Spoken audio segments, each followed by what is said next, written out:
Hello, welcome to the reading room. Today is Tag Tuesday, and interesting enough, about a week or so ago, I was exchanging emails with Chris from the first chapter, and he mentioned about making sure I do a Booktube Newbie Tag video, and didn't think much of it. Thought maybe he just missed it on the video list that I have on my channel, but it is actually me who missed it on the video list on my channel. There was no tag on there, so I went to go look through where I keep my videos.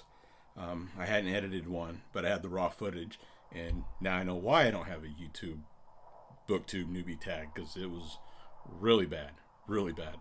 So I'm going to correct that now and do a Booktube Newbie Tag. I got 10 questions to answer, and let's go ahead and get started.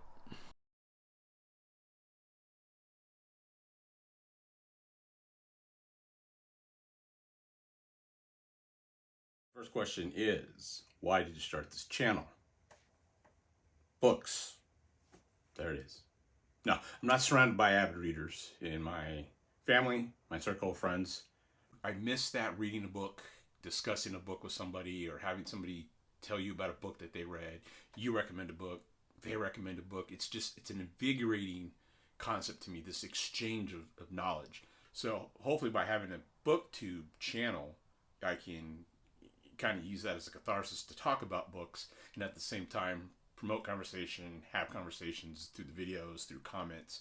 It's just talk about books, share the great things that you come across with people. Reading is a solitary action. You sit, you're with yourself, but something when you read a good book, you want to share it with anybody and everybody to listen. Unfortunately, if you're surrounded by people that aren't avid readers or aren't as excited about reading as you are, that's lost. And it's like you just have this pent up, you want to shout and tell the people about this great thing you experienced. Hopefully Booktube is a good substitute for not having that outlet. Question number 2, what are some unique and fun things that you can bring to Booktube? Another aspect of my life that helps me enjoy reading more is being a writer. I like to write. Another layer of experience that you can utilize when you're talking about books that you've read. But when you write, you have access to some behind the curtain techniques. You know, if you read writing books or you have written, then when you read stories, that writer's mind's, it's always there. It's going to kick in. So I think that's always a good thing sometimes. Question 3, what are you most excited about for your new channel? Talking about books, definitely. Meeting new booktubers, meeting people that are watching your videos and having conversations with them, whether it's, through messaging because you've really clicked together over how much you enjoy a book. Other than talking books, it's meeting people to talk books with. Whether it's somebody that's watched a channel and they have the same passion for a book that you've just read, that exchange, whether it's through the comment section or, maybe you're sending emails back and forth about how excited, how great this book is, other recommendations. So meeting new book friends is definitely going to be an exciting part of the channel. It also would be exciting to maybe, once the channel grows and you're meeting people and you're excited about books that you're talking about, maybe you come across a reading club that everybody reads the same book, and it's a group of people that you've interacted with through your videos and the comments. Maybe you've exchanged emails back and forth. Now you've elevated that relationship because now you're in a reading, you're in a book club. You're in a reading club, book club, reading club, book club. What's the difference? Reading club. Reading club, talk about reading. So now somebody that you have met through a booktube channel, you're in a book club with, and that could be great. It's just another way to get out there and talk about books. Question 4, why do you love reading? It's an escape mechanism. I just enjoy having a conversation with an author, reading a story that they felt they had to write or wanted to write because they had something they wanted to communicate, or they just wanted to tell a good story that hasn't been told before, or tell a story that's being told in a different manner. That's, to me, what makes reading such a great exchange between a reader and an author. Another reason I like reading, I always find, even as a kid, as much as I loved watching cartoons or movies or things like that, those stories develop in your eyes. When you read, the story develops in your mind. The mind has such a great capacity capacity for absorption. It's taking your experiences in life and you're absorbing the story. It's developing your mind. You're bouncing it off things you know, things you've read, things you've experienced. That is why I think reading is just an amazing experience. It's your eyes can deceive you. They can't take in as much as your mind does. So you're watching TV or a movie. There's only so much that you can take from that. But if you're reading a book, a story, and your mind's absorbing this and it's developing, and you're reaching back like, oh, that reminds me of something that happened when I was 16, or oh, I read a book like that before. It's your mind is engaged when you read, and that's why I enjoy reading so much. And that's why I enjoy reading. It's just a different experience. Okay, question 5. What book series got you into reading? Not sure why it's a book series, but I'll answer it as I found it on the Booktube Newbie hashtag blog thing that I found these questions from. The series that got me back into the habit of avid reading, to where I need to have a book, I need to read a book, I need to talk about books, was Rendezvous with Rama by Arthur C. Clarke. I spent 20 years in the military, and I was TDY once and had some downtime. Stopped at a bookstore, picked that up, and a couple other books, and I read that book in a day or two. It was just entranced by it. It was just a great story. Remember, they had a sequel. I went and picked up the sequel. Before I went home, I went and found the last books in the series. It's 4, I believe. Yeah, I think there's 4 altogether. Took those, and then I just remember going home and just tearing through them. And then after that, it's just, it clicked. I had to read. I wanted to read science fiction. It's like, oh, here's fantasy. I want to read fantasy. So it was just a remarkable kick in the pants from Arthur C. Clarke, of all people. Not that that's a bad thing. And having that experience of just kind of the sense of awe after putting a book down. I had missed that from when I had been an avid reader before in high school. And with high school, it was the Hitchhiker's Guide to the Galaxy series that made me want to read. It's still one of my all-time favorite series today. So those are 2 of the series that made me read. Number 6, what questions would you ask your favorite booktubers?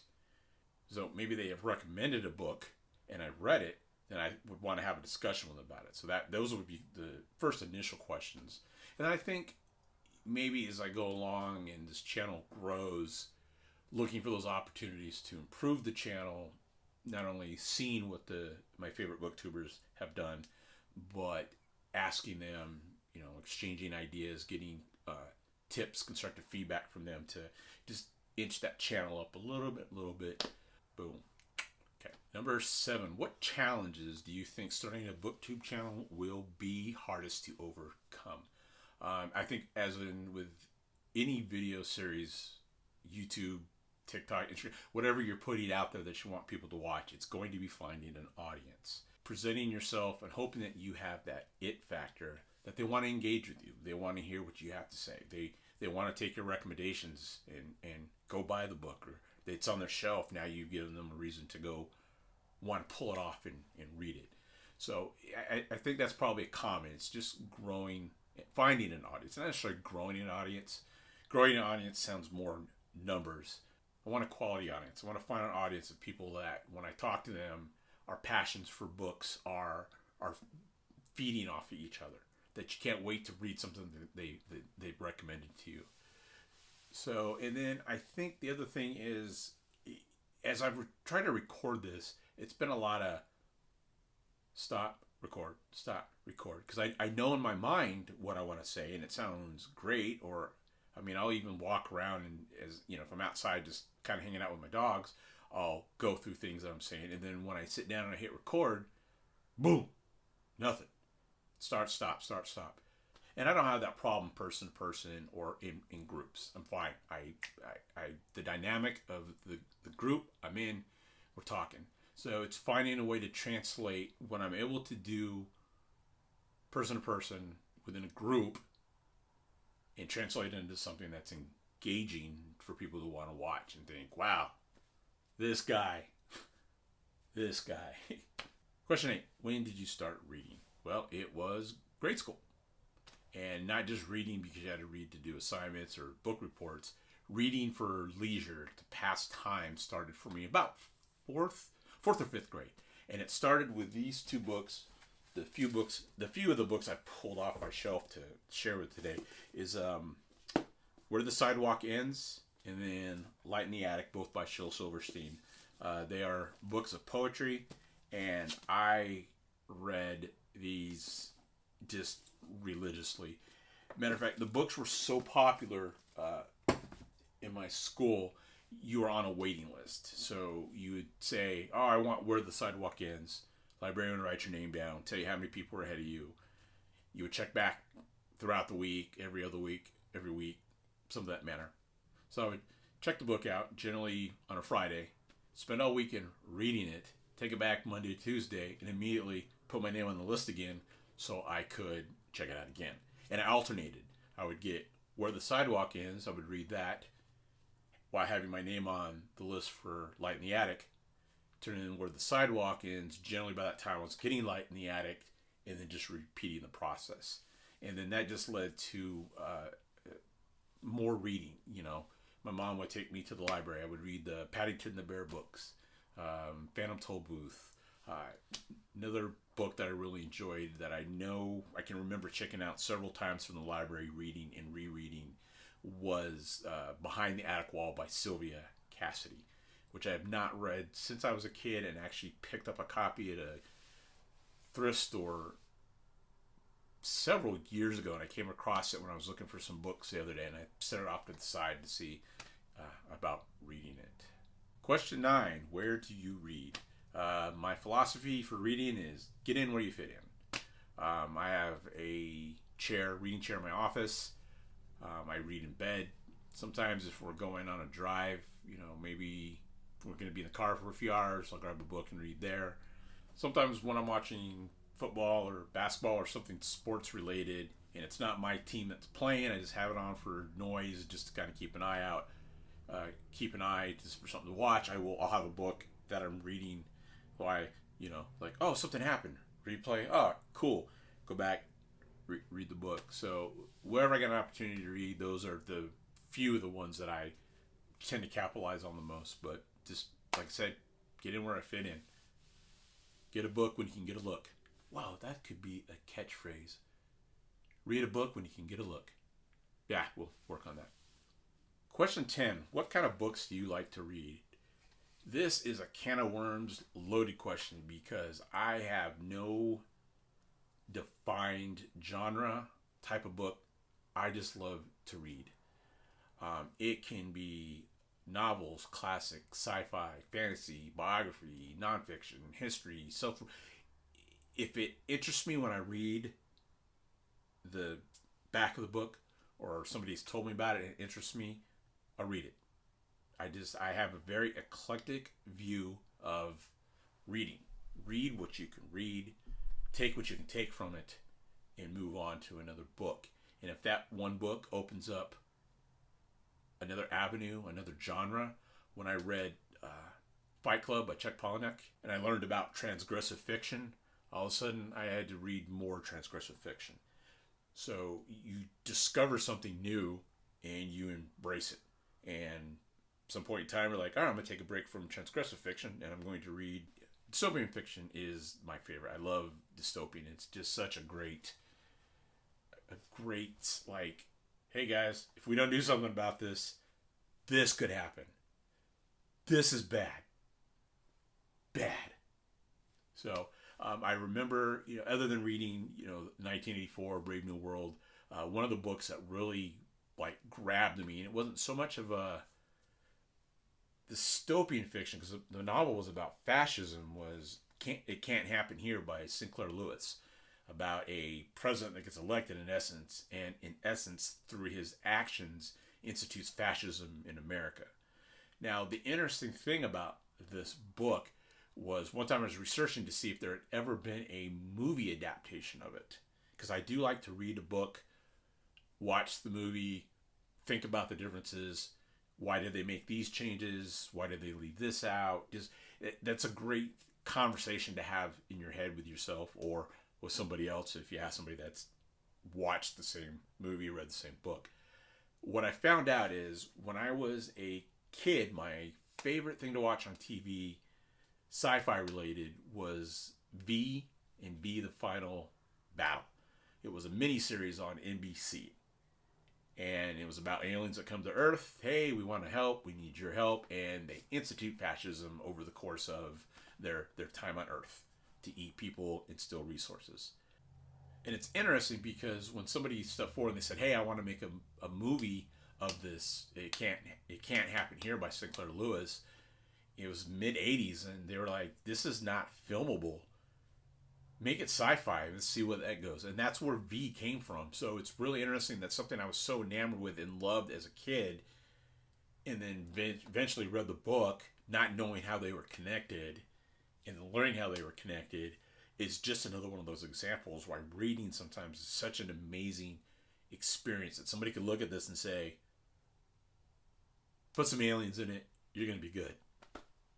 Another thing that comes to books that I like to read is what is interesting me in the moment. And sometimes my mind gets fleeting. So a couple weeks ago we watched One Love about Bob Marley, and all of a sudden I had to read about Bob Marley. So I went and I got his biography to read. I read The Sympathizer, which was an HBO series. And then after reading that and watching a documentary on Vietnam to get some more context on it, I had to get a biography on Ho Chi Minh. I personally can't just narrow down and say these are the kind of books I like to read and they're only the kind of books I'm going to read. Because reading's an experience, and anytime you can experience something new, you may not like it, but you tried it, it wasn't for me, and you move on. So, and then sometimes it's the opposite. You try something new and you're like, whoa, I need more of this. I need more. Please, sir, may I have another?